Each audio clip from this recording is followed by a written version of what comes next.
Welcome back to Good Morning Greyhounds for our 2024 Spring Edition. My name is Dylan Euler and I'm joined by Evan Tremaine. We have a great episode planned for you this morning, including interviews with UINDY world travelers as well as some updates about pop culture and the craziest weekend in Indianapolis history. But first, why don't we discuss a few trending topics in the entertainment spaces this week? Why don't we? Former Disney Channel darling Bridget Mendler, known for her role on Good Luck Charlie, is making headlines once again, but this time it's not for her acting or singing career.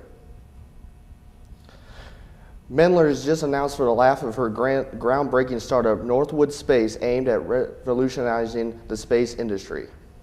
Mendler's company plans to mass-produce ground stations, those massive antennas connecting to satellites up in space. And guess what? She's already secured an impressive $6 million in funding from investors, Founders Fund, Andreessen Horowitz, and Capital. But that's not all. Mendler, who's been struggling her studies at IMT and Harvard Law School, dropped another bombshell. In a surprise announcement, she revealed that she's not only the CEO of Northwood Space, but also a proud mother to a sweet 4-year-old boy she adopted in Christmas of 2022. In her post, she said that being a parent is the biggest gift and the most defining experience there is. Meanwhile, fans on social media are buzzing with excitement, praising Mendler and her diverse talents and unconventional career moves. One Twitter/X user posted, "When you think about it, Bridget Mendler's real Barbie. Blondie's actress, R&B singer, lawyer, graduate from Harvard, and now CEO of space company. Just incredible." What else do you got for us, Evan? Well, this past weekend, the city of Indianapolis hosted the NBA All-Star events in this game, and it was a rocking here in Indianapolis. That it was. The first competition on NBA Saturday night was the NBA Skills Challenge, seeing Team Pacers defeat the #1 team Picks and Team All-Stars. And then there was Stephen Curry challenged by WNBA star Sabrina Ionescu in a three-point contest, and it was a good one for sure. Sabrina got 26 points in the round, very good, and Stephen Curry got the win with 29. It was very, very close. It was very good. Very close. The three-point contest this year was very close, with 4 players getting 26 points and had to go to a tiebreaker round. Trae Young, Karl Anthony Towns, Damian Lillard advanced the final round, edging out Indy's own Tyrese Halliburton. In the end, Damian Lillard outdueled Trae Young and Karl Anthony Towns and won the three-point contest for the second consecutive year. The slam dunk contest had some great moments, and it came down to the wire in Indianapolis. Mac McClung outdunked Jamie Hackwas, Jacob Toppin, and Jaylen Brown in a great dunk contest. Mac McClung had a great last dunk where he pulled away when he jumped over NBA Hall of Famer Shaquille O'Neal and got a 50 across the board to win the dunk contest for the second consecutive year in a row. I mean, he just comes out of nowhere and just wins these dunk contests. He can jump out of the gym. Right. The 73rd NBA All-Star Game was high-scoring and saw the Eastern Conference defeat the Western Conference 211-186. Damian Lillard won the All-Star Game after scoring 39 points with 11 threes, and 2 of those from 51 feet out. That's crazy. Goodness. He had that to get to 202. This is crazy. Make sure to stay here, though. We're going to have our first guest on the show after this short break. Donnan, elementary and middle school. Discover the Donnan difference. A school where you can celebrate others. Come together as a community.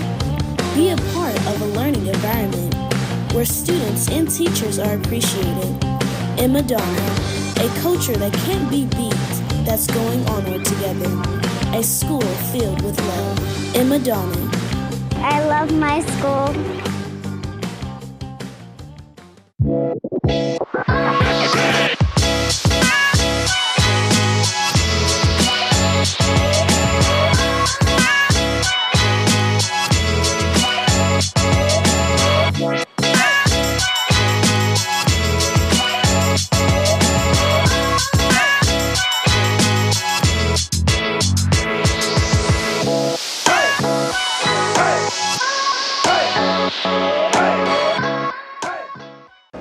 So the overall mission here at Flannel House Indy is to help with the development and growth, the self-efficiency and self-sufficiency of the near northwest side of Indianapolis. When the double eights closed in the area, that left the near northwest side a food desert. So Brandon Cosby, the executive director of Fletcher House, started with the Fletcher House Farms, where they grow fresh produce organically for the neighborhood around. And then later on down the line, Cleo's came about. So we're here to help with the sustainability of getting fresh food at cheap prices to the locals around. Black owned, black ran. That's the gist of Cleo's for the most part.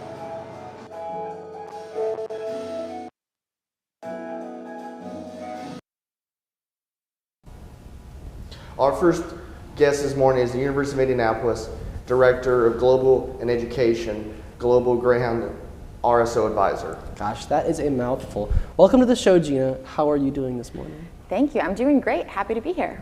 Yeah. Tell us a bit about yourself for what you do at the Study Abroad program. So in my role at the University of Indianapolis, I am, as you said, the Director of Global Education, and that serves multiple different things. So I am the Study Abroad Advisor for every single student. I also help our faculty, our professors plan and lead international travel programs. And I also coordinate all the global partnerships that we have. So any dual degree programs or special international research agreements, I help manage all of those. All right, that's cool. What events have we had recently that you can, I guess, remember and tell us about? Events on campus that are study abroad themed. The most recent one that's kind of broadly international, I guess, would be an event that Global Greyhounds, the RSO, put on in collaboration with our International Student Association, and it was in celebration of Lunar New Year a couple of Saturdays ago or whenever that was. Yeah. And it was very well attended, and they did a great job, and it was really nice. That's cool. So what are the benefits of traveling abroad as a student? There's a lot of those. I don't know that we have time to talk about all of them, but it's quite a convenient time to do it. You're in school, you get to cross off coursework or an internship or something and get that international travel experience.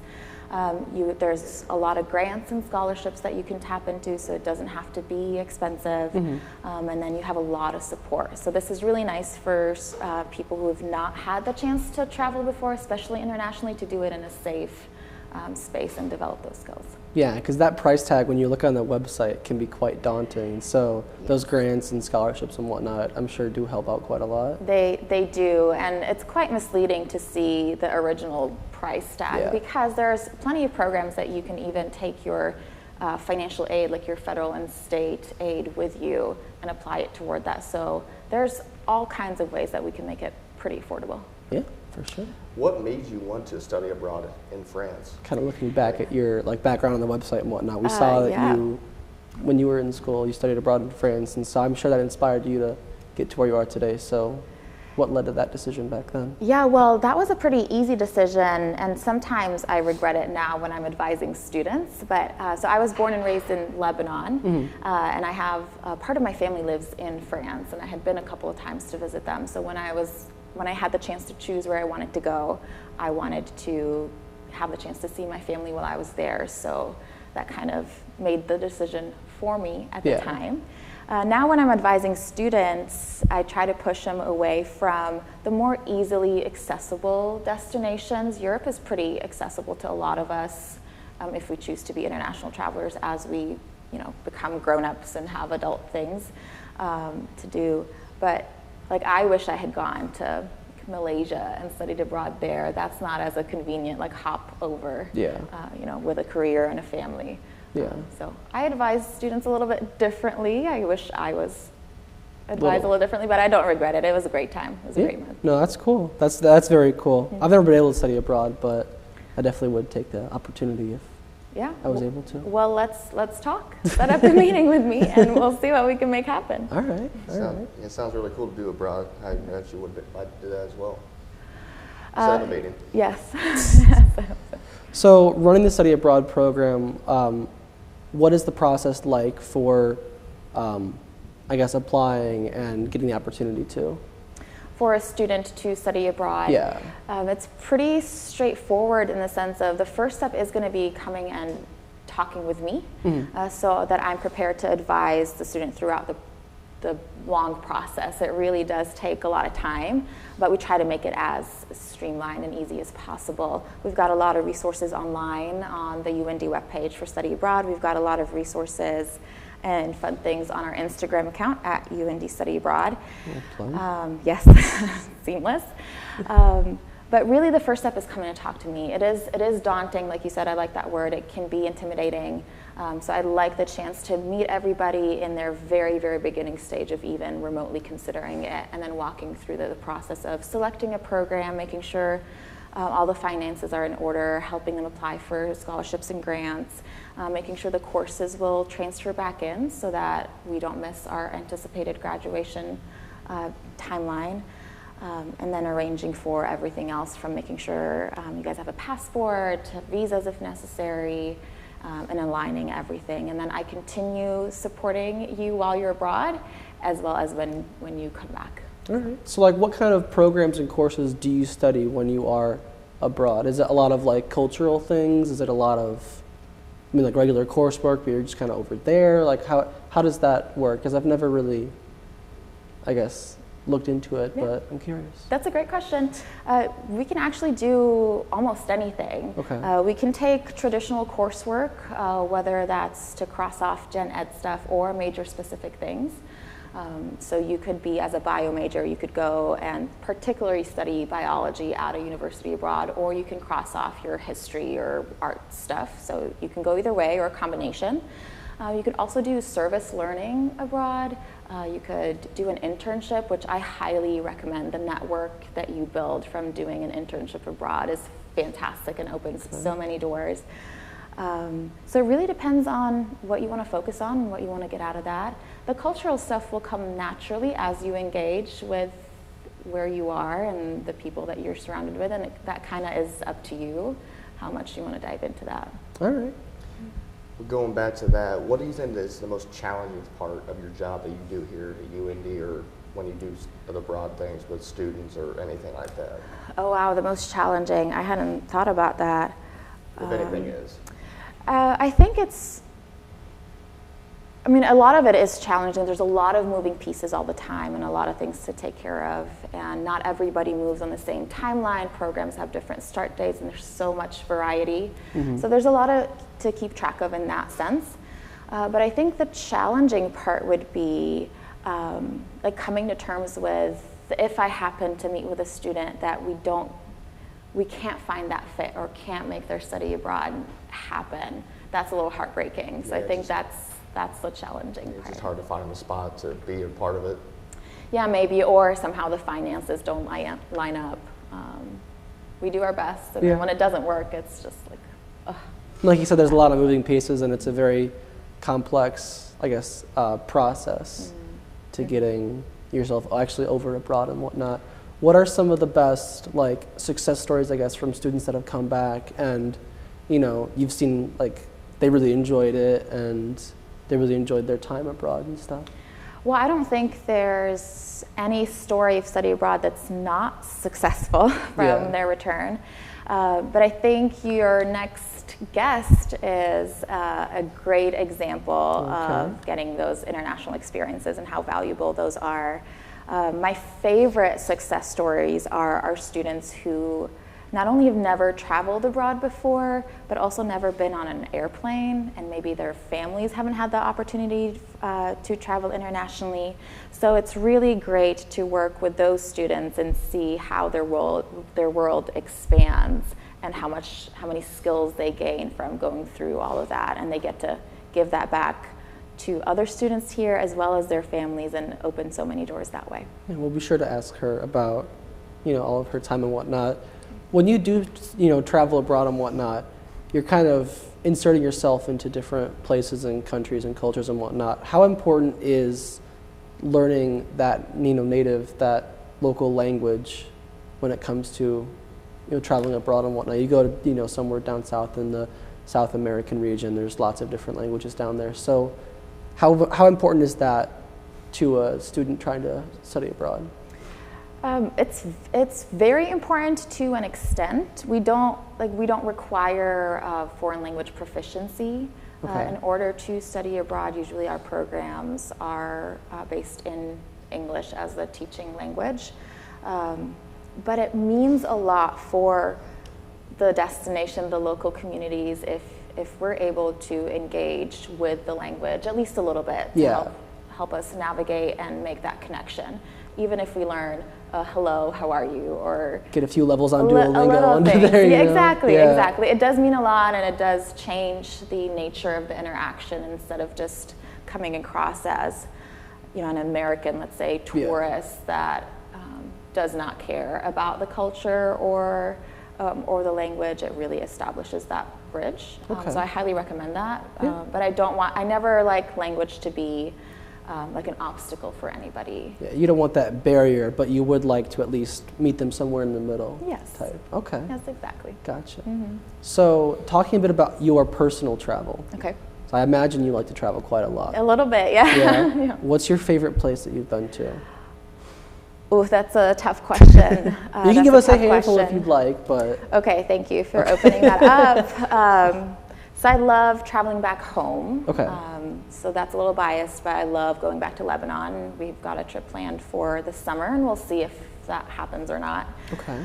I will say I kind of fell in love with Japan. Okay. It was just 3 days there, but as soon as I stepped out of the airport, it was an immediate feeling. You know how they tell you when you're visiting campuses and deciding where you want to study, that when you visit and when you get there, you'll just vibe, know. Yeah. So Japan, I'd like to go back and spend more time there. Yeah. But 3 really days doesn't seem like a whole lot of time to really get all of Japan in. So it's really not at all. But we had a couple of great experiences, and those were kind of life-changing in themselves. So I highly, if you have the chance to go to Japan, I jump on that, which we actually have a spring term this year to Japan, which is very, very exciting. We haven't had one of those in a long, long time. So. Yeah. Well, that's very cool. Japan's somewhere that I've always wanted to go to as well. So hopefully someday. Okay. So what led you to come to UINDY in the long run? All the places you've been, all the schools you've seen, what led you here to the Greyhounds?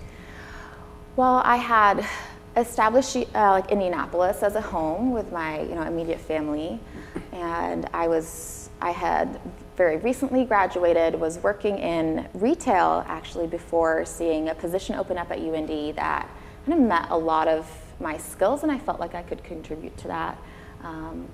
We were working in international admissions, so I started as an international admission counselor that specifically worked with our students that come from our partnership programs, our dual degrees in China, and as well as our sponsored students. So we had a lot of students from Saudi Arabia. So knowing Arabic as my first language and being able to offer that to our incoming students was something that was valuable. So I started there, and it's been a great experience, ups and downs, but my colleagues have been great, the students are fantastic, and it's really, really nice to get to build new opportunities here. Well, we're lucky to have you here. Oh, thank you. Thank you so much, Ghina, for joining us in a great interview. Stay tuned on Good Morning Greyhounds for another guest. What's this year, Jace? It sounds like a chip to me.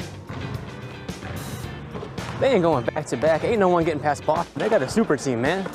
All right, Jace, check up.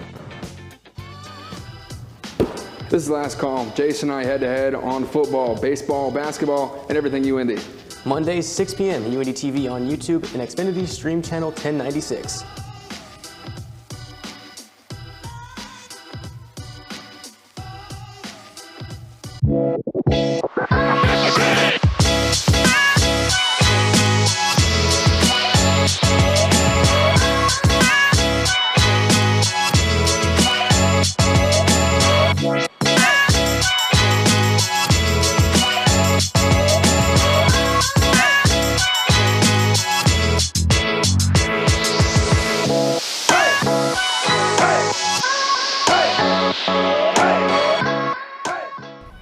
Our second guest this morning is fellow Greyhound student Rose Fay.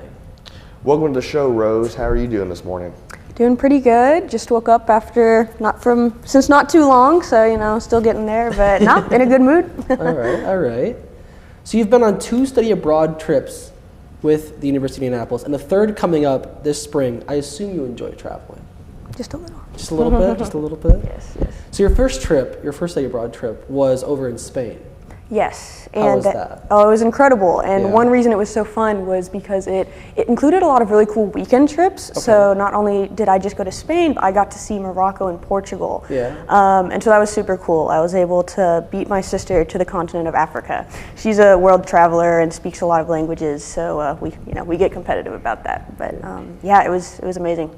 You just want to get a bunch of stamps on the passport and whatnot. Yes. Do they still stamp the passport? They do, yes. They do? And Okay, you get good. stamps for visas. Or apparently I just learned that Machu Picchu gets its own stamp in your passport. Okay. The professor I'm going to India with told a funny story where he was trying to get through Indian customs and they're like, what's this country? What is this? This is not a country. And he was like, oh, they just stamp your passport there, it's fine, you know. Oh. But yeah, so lots of color in a passport. That works. Sounds really cool. What other activities did you try out while you were traveling to So Spain? many. I mean, of course, there's always great food to try. I love music. I made a point of going to the Sevilla Bellas Artes Museo, the beautiful art museum. And, I nearly drowned in Portugal. We got to go swimming. I mean, so yeah, just so many things. You meet people, you do new things, go to cool places. Sounds awesome. But you also traveled to Morocco and Portugal while you were away. What was the benefit of traveling from town to town, city to city, and country to country? What were the benefits from that? Yeah, I mean, so while it's really cool to get to just stay in one city and really get to know it, and then kind of just learn, the everyday life things, it's also cool to, get to see all of the variety and new parts of culture and different kinds of people by going to all of those cities. I mean, Spain has so much history, so I know we got to visit Cordoba and see the great mosque of Cordoba. I mean, so yeah, you asked the benefits of going to different cities. It depends on the city, but I mean, just learning new things and seeing beautiful sights and getting stories to tell back home.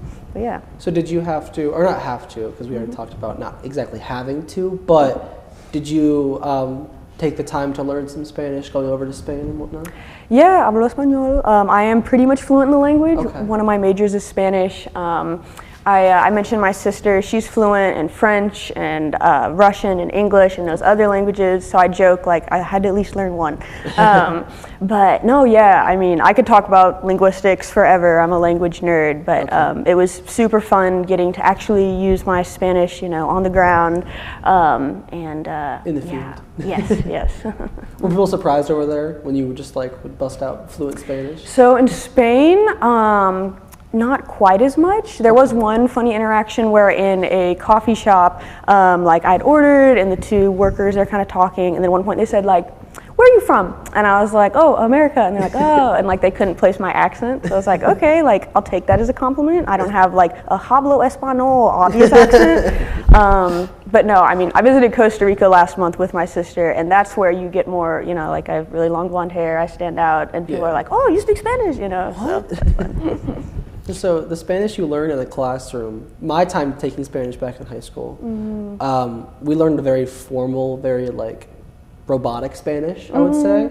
But the Spanish spoken by people in my hometown back in Chicago, and I assume in other countries, is a very different slang, and the way they speak is not like you learn in the classroom. For sure, yeah. I mean, when it comes to Spanish, one thing that's hard about it and also really fun about it is that it is so varied and beautifully diverse. I mean, there's, parts in Africa that actually speak Spanish, which people don't know. So, I mean, we have an entire continent that speaks Spanish with a bunch of unique countries. Spain, Castilian Spanish is its whole own thing. Yeah. So yeah, being in the classroom, it really depends what, you're learning and then where you might go to use it for how useful it is, I guess.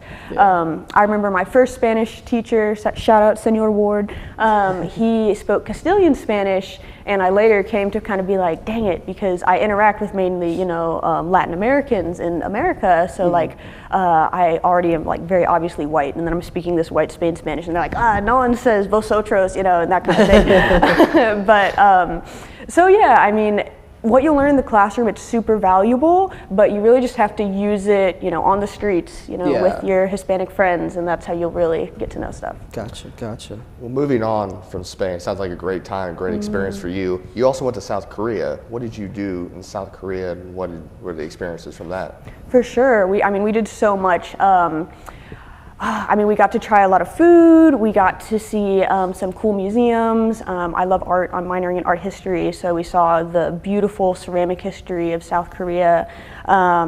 We got to visit a lot of different kind of district neighborhoods, I guess you'd say, in Seoul.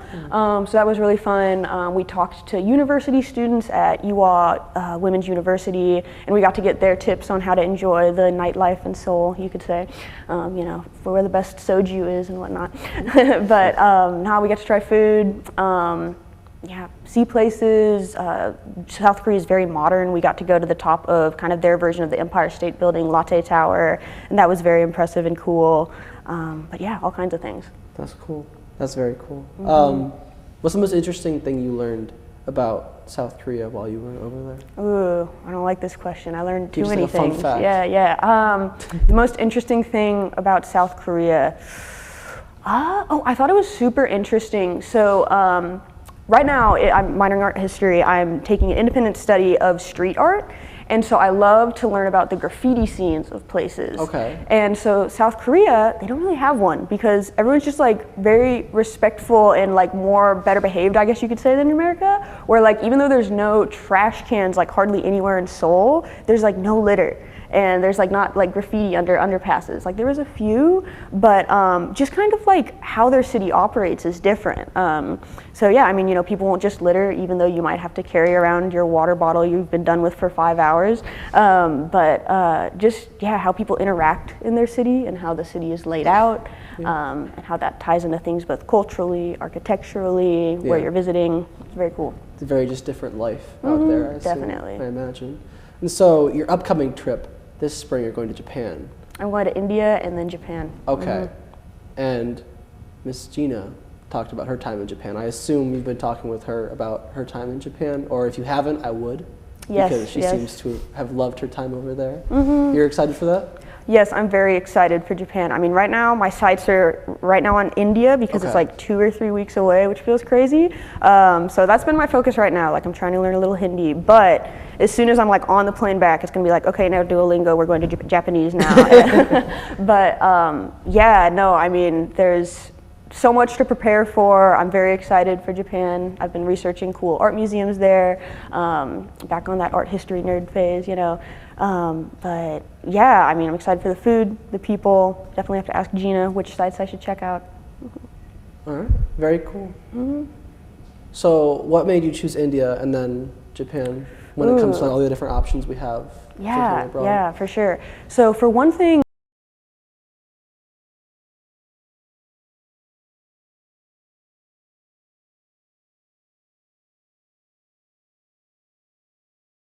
easily, maybe you could call it more Western, versus India, I knew that on my own, especially as if I was just like a single woman, you know, going to India, it could be a little dangerous, a little harder to figure out. So when I heard that we had a trip offered by Dr. Thakar, who was born in India, it'll be his 5th trip that he's leading there.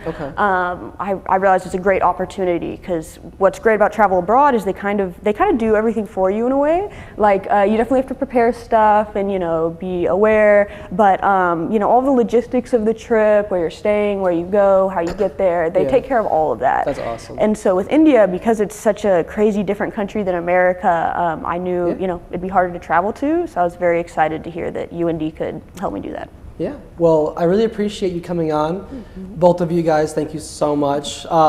Join us next time for more awesome interviews here on Good Morning Greyhounds. We'll see you next week.